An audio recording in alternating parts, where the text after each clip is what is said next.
mga gulay, isang magandang umaga. Today's video natin mga gulay, andito ako sa may Ampalayahan. Ayan.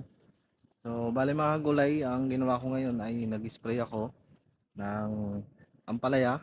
At ngayon, papakita ko po sa inyo yung aking mga ginagamit dito sa ampalaya. Pre, gusto ko rin po i-share yung mga ginagamit po namin dito na lason para po sa mga nag-uumpisa pa lang ay ito ang inyong masubukan para hindi na po tayo makabili ng ibang lason na wala naman pong epekto o hindi po akma sa ating ni-spray na ating gulay. Bago ay katatapos ko mag-spray ngayon ay magpapataba ako ng urea.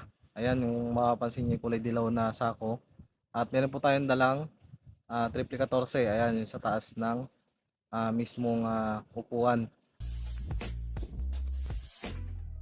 At yun nga mga kagulay, ito po yung ating ginagamit na lason. Ayan, so helmet na insecticide para po ito sa mga uod, harabas. Yan po, ito po yung aking ginagamit. Dahil ilang beses na ako nakabili nito ay gusto ko i-share sa inyo na ito yung aming pinamay-maintenance sa Ampalaya.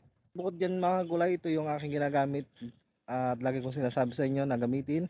Pagka ang problema po sa inyong mga gulayan po ay white fly, pwede po tayo maghalo ng perfect tayon at ito po ay tinitimpla ng puro-puro. So 50 ml din po yung paggamit nito o pagtimpla sa 25 liters na power spray. Ayan. Ito rin mga gulay, magaling din po ito sa mga aphids, sa mga leaf miners at sa leaf hoppers. Ayan. Ang perfect tayo, matagal na po namin gamit ito lalo na po sa mga talong. Ayan, sa pipino dahil yung pipino talagang bahay po yan ng whitefly. At ito yung ini-spray ko nga na Marshall. Pagka meron akong hinahalong Marshall, ganito kainit ako nag-i-spray, ganyan kaliwanag. 50 ml din po ang timpla nito. Ito po yung tatlong klase ng lason na aking ginagamit pero meron din po kaming ginagamit na iba.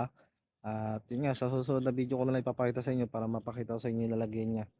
Para mapagbasehan nyo na pwedeng gamitin. Sa mga gulay itong perfect tayo, nagamit na rin namin ito sa mga sitaw, sa ampalaya, sa talong. Ito, pwede po siyang gamitin natin sa ibang gulay. Ang gusto ko kasi mga gulay yung may actual ko sa inyo yung paggamit at ako mismo, para ako mismo mga gulay ay makita ko yung resulta. Kaya doon ko siya nagamit at yun po yung mga crops na pwede nating paggamitan nito dahil yun po yung aking nasubukan. Itong Marshall, matagal ko na rin po itong ginagamit. Ito ay ginagamit ko po talaga ito sa mga aphids. Kasi lalo na ngayon wala pang masyadong ulan. Kaya talagang matindi po at talagang laganap yung mga hanip. Pero sa paggamit ko nito, medyo mainit po ako nag-i-spray. At ito po yung bagong lason ngayon na aming ginagamit at gusto ko i-share sa inyo.